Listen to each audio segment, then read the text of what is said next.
Hello दोस्तों, स्वागत है आपका आपके YouTube channel Priya G S academy में। हम कर रहे हैं करंट अफेयर सीरीज महत्वपूर्ण आने वाली बीपीएससी 72वीं उत्तराखंड के लिए या यूपीपीसीएस की आगामी परीक्षाओं के लिए।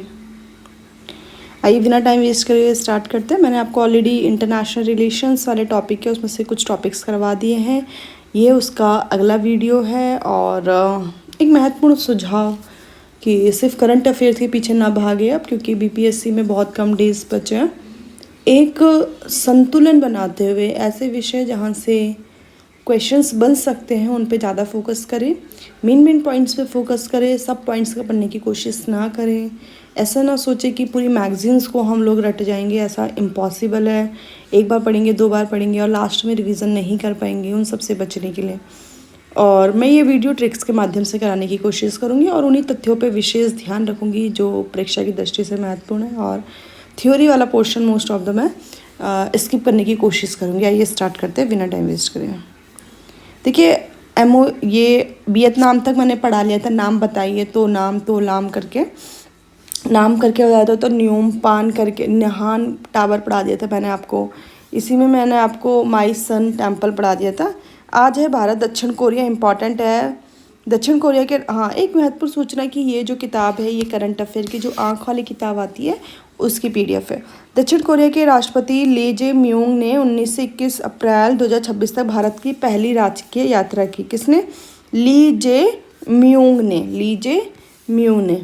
प्रधानमंत्री नरेंद्र मोदी और राष्ट्रपति ली के बीच हैदराबाद हाउस में द्विपक्षीय और प्रतिनिधित्व मंडल स्तर पर व्यापक वार्ता हुई। हैदराबाद हाउस में दोनों नेताओं ने सीता अशोक का एक वृक्ष लगाया, जिसे बाद में अयोध्या के क्वीन हेयो मेमोरियल पार्क में ले जाया जाएगा। तो क्वीन हेयो मेमोरियल पार्क कहाँ स्थित है? जिसके बाद अयोध्या के क्वीन हेयो मेमोरियल पार्क में लेके जाया जाएगा। हैदराबाद हाउस दिल्ली, फिर अयोध्या में ले जाया जाएगा। एक स्पेशल पार्क बनाया गया क्वीन हेयो मेमोरियल पार्क, वहाँ जाके इसको लगा दिया जाएगा। यह राजकुमारी सूरी रत्ना और राजा किप सूरो के 2000 वर्ष पुराने संबंधों का, दोनों देशों के बीच गहरे सांस्कृतिक संबंधों का प्रतीक है। रानी का नाम क्या है? सूरी रत्ना। आपने स्टोरी सुनी होगी कि सूरी रत्ना को सपना आया था कि उधर जाना है, वो नाव में बैठ के गई थी, इस तरह से कुछ। तो ये सूरी रत्ना। इसमें इम्पॉर्टेंट है 2030 तक द्विपक्षीय व्यापार को मौजूदा $27 बिलियन से बढ़ाकर $50 बिलियन तक ले जाने का लक्ष्य रखा गया। एक चीज़ जो मैंने पूरे के पूरे इंटरनेशनल रिलेशंस में, जो ये मैगजीन में हर जगह देखा है कि इतने से व्यापारिक संबंध इतने से इतने को पहुंचाना है। तो मुझे लगता है बहुत टफ है इतना सारे नंबर्स को याद करना। अगर आप याद कर सकते हो तो बहुत अच्छी बात है कि 27 से 50 बिलियन। अदरवाइज मैं तो बोलूँगी कि स्किप कर दीजिए, क्योंकि टफ रहेगा इतना याद कर पाना। ये इम्पॉर्टेंट है। 2028-29 को भारत दक्षिण कोरिया मैत्री वर्ष घोषित किया गया। 2028-29 को भारत दक्षिण कोरिया मैत्री वर्ष घोषित किया गया। एक चीज़ मैंने आपको पढ़ाई थी, 18 मई 2026 को क्या घोषित किया गया था? आपको याद होगा, इंडिया साइप्रस अंतरिक्ष दिवस, ऐसा करके कुछ पढ़ाया था ना। वर्ष 2028-29 को भारत दक्षिण कोरिया का मैत्री वर्ष घोषित किया गया 28-29 को। और दक्षिण कोरिया आधिकारिक तौर पे भारत के नेतृत्व वाले हिंद प्रशांत महासागर पहल में शामिल हो गया है। अंतर्राष्ट्रीय सौर गठबंधन में शामिल हुआ और भारत और दक्षिण कोरिया स्थित ग्लोबल ग्रीन ग्रोथ इंस्टीट्यूट की सदस्यता ग्रहण की। आईएएस के क्वेश्चंस इस तरह से नहीं बनते कि कौन से देश इसमें शामिल हो गए, लेकिन स्टिल याद कर लेते हैं दक्षिण कोरिया वर्तमान में इसमें शामिल हो गया है। बाकी इसमें ये बहुत सामान्य से विषय है कि समुद्र के विषय में संभव हो गया, डिजिटल हो गया, एआई हो गया, स्पेस हो गया, टेक्नोलॉजी हो गया, बंदरगाह सहयोग हो गया। बहुत नॉर्मल से पॉइंट्स है जो कि हमें शाइन होते तो जनरली सबके साथ साइन होते हैं। अगला टॉपिक है Bharat Austria.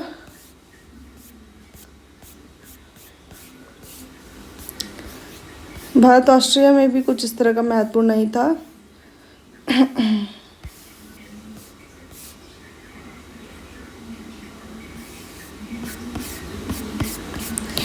Bharat Finland important हो सकता है क्योंकि भारत के राष्ट्रपति डॉक्टर अलेक्जेंडर, अगला टॉपिक है भारत फिनलैंड। फिनलैंड के राष्ट्रपति डॉक्टर अलेक्जेंडर स्टब ने 4 से 7 मार्च 2026 के मध्य भारत की राजकीय यात्रा की। द्विपक्षीय वार्ता में राष्ट्रपति स्टब और प्रधानमंत्री मोदी ने पारस्परिक संबंधों को उन्नत करने के लिए इसे डिजिटलीकरण और संधारणता में रणनीतिक साझेदारी का नया स्वरूप प्रदान किया है। देखिए फिर आगे, भारत यूरोपीय संघ मुक्त व्यापार समझौते के अपार अवसरों का स्वागत करते हुए दोनों देशों ने वर्ष 2030 तक मौजूदा द्विपक्षीय व्यापार को दुगना करने का लक्ष्य घोषित किया। भारत फिनलैंड ने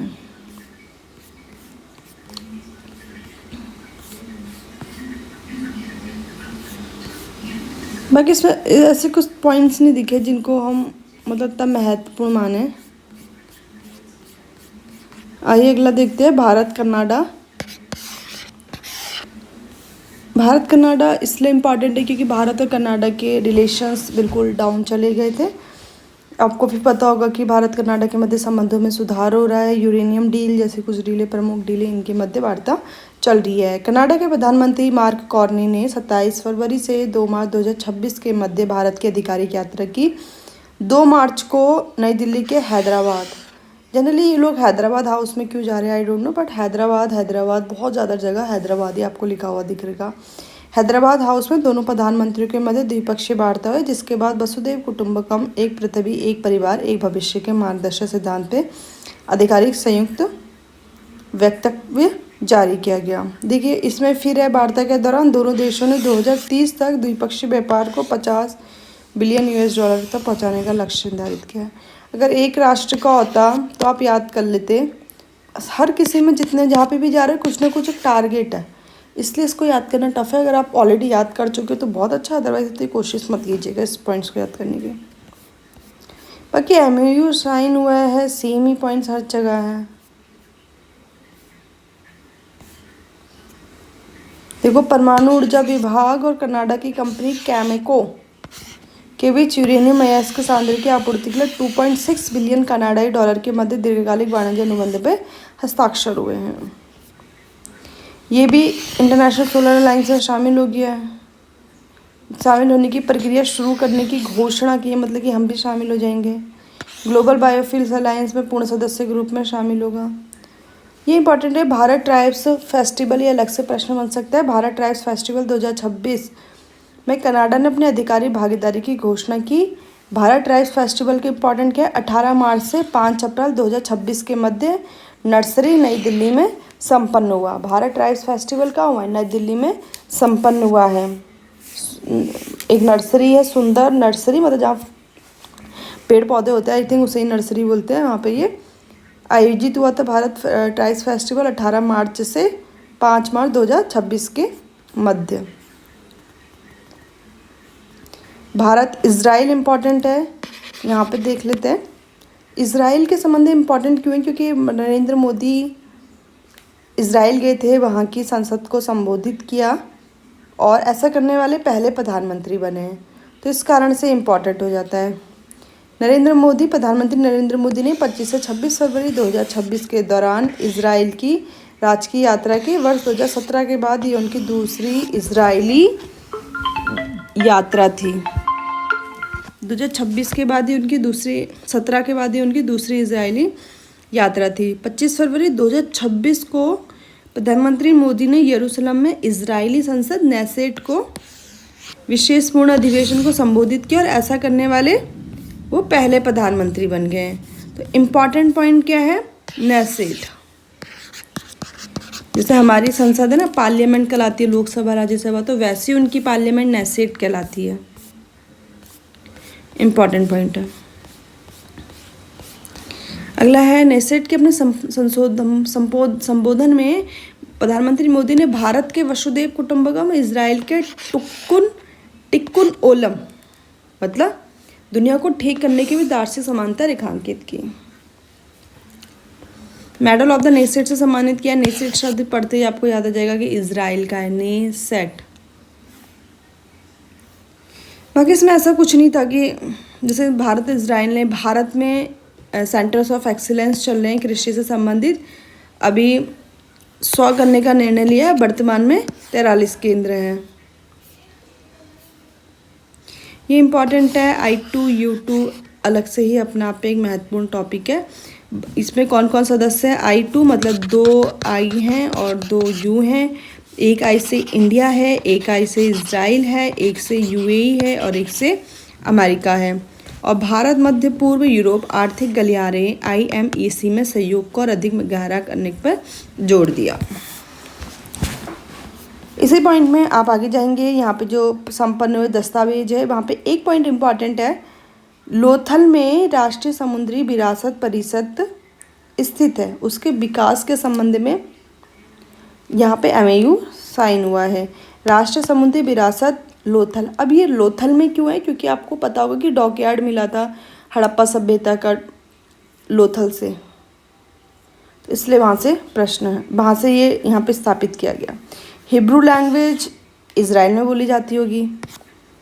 और इस टॉपिक में सिर्फ 3 से 4 ही पॉइंट इम्पॉर्टेंट है। एक तो नेसेट इम्पॉर्टेंट है, दूसरा I2 E2 इम्पॉर्टेंट है, IMSC मैंने आपको करा दिया है, और दूसरा लोथल में क्या स्थित है? राष्ट्रीय समुद्री विरासत परिसर। क्वेश्चन बनने वाला को इतने से बन जाएगा, नहीं बनने वाला को तो आप कितना भी कर लीजिए, कुछ नहीं होने वाला। अगला है भारत ब्राज़ील। और ब्राज़ील के राष्ट्रपति लुइस इनिसियो लूला दा सिल्वा ने 18 से 22 फरवरी 2026 के मध्य भारत की यात्रा की। 18 फरवरी से 22 फरवरी डेट है जिसमें AI इम्पैक्ट समिट भी हुआ है। तो AI इम्पैक्ट समिट की बैठक के लिए ये आए होंगे, तो ये उसके संबंध में दिए। उन्होंने नई दिल्ली में आयोजित AI इम्पैक्ट समिट में भी भाग लिया। 21 फरवरी को नई दिल्ली के हैदराबाद हाउस में प्रधानमंत्री मोदी के साथ राष्ट्रपति लूला दा सिल्वा की द्विपक्षीय वार्ता संपन्न हुई। उल्लेखनीय है कि ब्राज़ील लैटिन अमेरिका में भारत का सबसे बड़ा व्यापारिक साझेदार है, और दोनों के मध्य व्यापार इतने से बढ़ के इतना इम्पोर्टेंट नहीं है। एक चीज़ इम्पॉर्टेंट है इस टॉपिक में, बेलेम फोरेक्स सतत ईंधन प्रतिज्ञा। आपने देखा होगा ना बेलेम पैकेज, फोरेक्स पैकेज क्या है। COP30 में ये आपका पैकेज निकल के आए थे, COP30 में ये पॉइंट्स निकल के आए थे। तो इसमें क्या है, जो सस्टेनेबल फ्यूल है उसके उपयोग को 4 गुना कर देना है। आइए लिखिए, देखते हैं इसमें। बेलेम फोरेक्स सतत ईंधन प्रतिज्ञा के मध्य प्रतिबद्धता जताई, जिसका लक्ष्य 2035 तक सतत ईंधन के वैश्विक उपयोग को वर्ष 2024 के स्तर से कम 4 गुना बढ़ाना है। तो 2024 के जो हम यूज़ कर रहे हैं सस्टेनेबल फ्यूल, उसका 4 गुना बढ़ाने का लक्ष्य यहाँ पे निर्धारित किया गया है, और टाइमलाइन दी गई है 2035।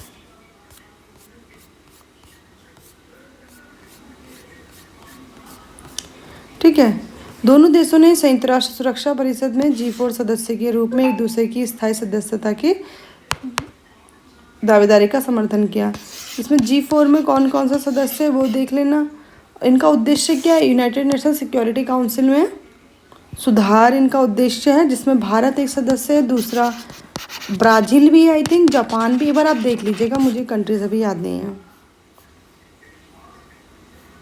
ब्राज़ील का सर्वोच्च सम्मान 2025 में मोदी जी को मिला था, the grand collar of the national order of the southern cross से विभूषित किया गया।